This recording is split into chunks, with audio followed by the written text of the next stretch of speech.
Então, continuando o capítulo 12 do Mundo Maior, né? Ele diz assim: o assistente calderário se calou, dispondo-se a fazer-lhe aplicações magnéticas no aparelho circulatório. Demorou-se alguns longos minutos, administrando forças ao redor dos vasos mais importantes e, em seguida, desenvolveu passes longitudinais, ou seja, passes ao longo do corpo, destinados à quietação dos nervos. Diante da minha admiração natural, Calderaro explicou: estamos preparando acesso à trombose pela calcificação de certas veias. A desencarnação chegará suavemente dentro de alguns dias, como providência compassiva, indispensável à felicidade do enfermo e de quantos lhe seguem de perto o martírio. O doente mais calmo parecia haver bebido milagroso analgésico. Aquietou-se, descansando a cabeça nos travesseiros alvos. Dentro do silêncio que se fizera entre nós, perguntei curioso: considerando o decesso, ou seja, a morte, em breves dias, como prosseguirá o processo de resgate do nosso amigo? E aí o instrutor respondeu: a liquidação já começou. Como? Calderaro fez expressivo gesto e recomendou: espera. Nesse mesmo instante, o enfermeiro acionou a campainha cabeceira. A esposa atendeu rapidamente, encontrou o melhor e sorriu feliz. O velho, mais tranquilo, rogou: Inês, posso ver o Fabricinho? Como não? Respondeu a companheira delicadamente. Vou buscá-lo. Em poucos minutos, regressava trazendo o menino dos seus 8 anos. O pequeno se atirou nos braços esqueléticos do avô, né? Com extremado carinho e perguntou: tá melhor, vovô? O doente, contemplando, enternecido, informando: estou melhor, filhinho. Por que não veio de manhã? Vovó não deixou. Sim, é verdade. Eu não estava bem. A senhora retirou-se para acompanhar a cena do outro lado da cortina. O avô e neto sentiam-se mais à vontade. Totalmente transfigurado com a presença do menino, nosso quase demente amigo suplicou: Fabricinho, eu desejo que você reze por mim. A criança não se fez de rogada. Se ajoelhou ali mesmo e disse respeitosamente a oração dominical. Fez o Pai Nosso, né? Terminada a prece, o doente pediu de olhos úmidos: não se esqueça, meu filho, de orar por mim quando eu morrer. O menino, agora de pé, enlaçou o busto do avô e exclamou, chorando discretamente: o senhor não morrerá. Mostrando-se aliviado, o velhinho correspondeu ao gesto afetivo, olhou o neto e perguntou com estranho brilho no olhar: Fabricinho, você acredita que Deus perdoa aos pecadores como eu? E o pequeno respondeu lacrimoso e confundido: eu acho, vovô, que Deus perdoa a todos nós. Revelando as ansiedades que estavam em sua alma, voltou a perguntar: mesmo um homem que trai a confiança do seu pai e rouba os seus irmãos? O netinho pensou, incapaz de entender toda a extensão daquela fala, né?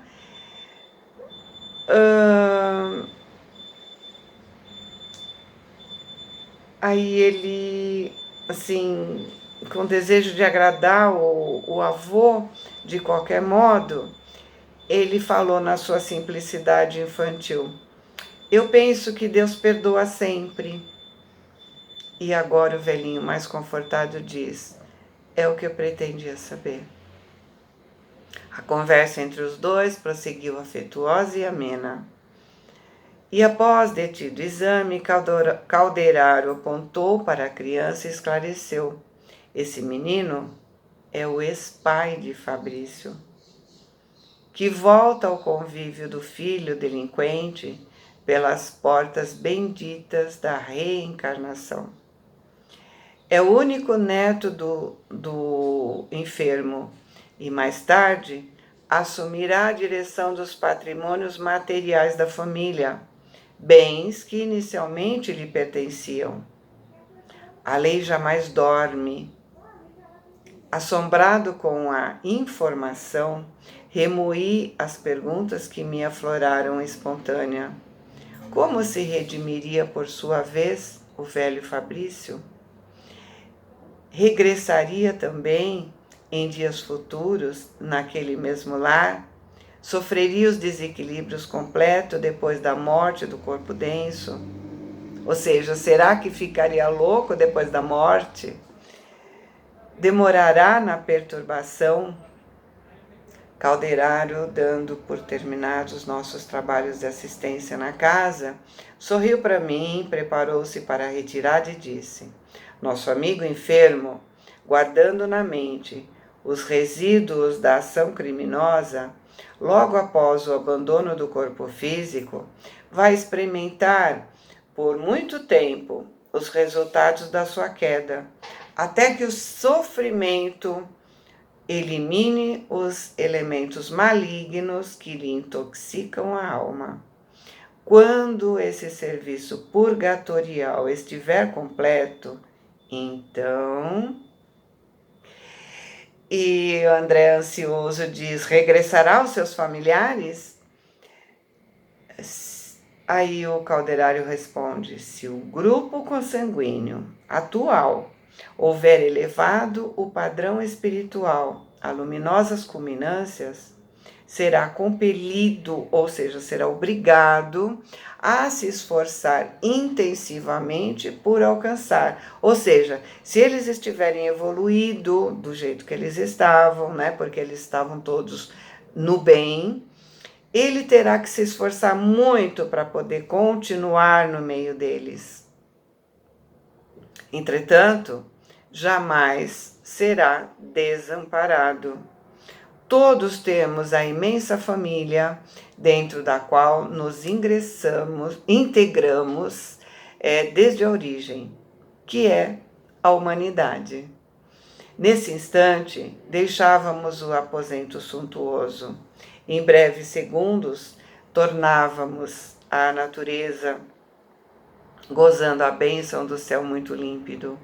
E enquanto o meu instrutor se refugiava em si mesmo, atento às responsabilidades do serviço, dei expansão a novos pensamentos relativos à amplitude e à grandeza do império da justiça.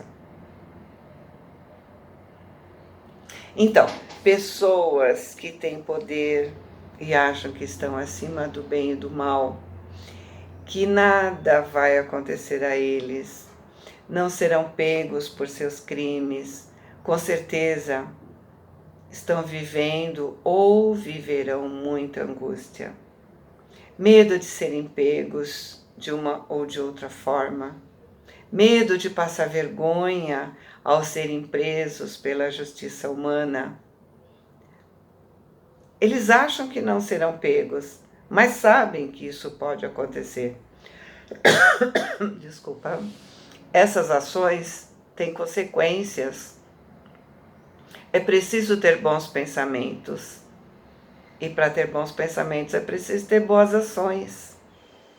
Querer ao outro o que eu quero para mim. Precisamos fazer agora o que deixamos de fazer no passado. Ou consertar o que fizemos de errado no passado, para que isso não pese em nosso futuro. Então, no caso dele, consciência pesou, ele tentou refazer, não conseguiu. Então, ele acabou perdendo a chance de fazer mais coisa boa, Porque ele fez coisa boa, né? Ele se uniu a uma pessoa do bem, ele constituiu uma família do bem, ele orientou essas pessoas de modo correto, ou seja, ele fez o bem, mas a consciência dele pesava pelo mal que ele tinha feito. Então, qual seria a solução para pelo menos amainar o que ele fez? Ajudar outras pessoas, né? Aquele dinheiro que não era seu totalmente, uma parte era sua, a outra não. Essa outra parte que ele dedicasse a pessoas que estavam precisando, que ele orientasse outras pessoas, que ele fizesse algum trabalho no bem. Ele não estaria nessa situação e não iria para o vale dos que devem, de alguma forma, aos irmãos, né? Os irmãos em Deus, irmãos de modo geral, né? Então, ele não teria toda essa perturbação que ele mesmo estava fazendo e que, obviamente, ao irem para esses vales, se encontrarem um com outros, né? Se encontram com outros que estão numa situação deplorável também, encontram com seres vingativos que vão ficar o tempo todo atormentando ele, xingando e fazendo tudo que a própria consciência está fazendo, né? Só vai intensificar. Porque às vezes a gente só vê o problema também quando ele se intensifica, né? Enquanto tá ali, a gente se finge de morto, né? Mas a hora que a coisa toma um vulto, é que a gente vai correr atrás do prejuízo. Então é isso, né? Pra gente pensar bem, se eu tô fazendo alguma coisa que não é legal, voltar e arrumar. E se eu não conseguir voltar por alguma coisa, né? Que às vezes não tem volta. Então, que eu faça o bem, que eu faça por merecer não pagar tão caro aquilo que eu fiz de mal. Já foi, né? Só resta pedir perdão, só resta fazer o melhor, sempre. Beijos, boa semana, fiquem com Deus. Amo vocês.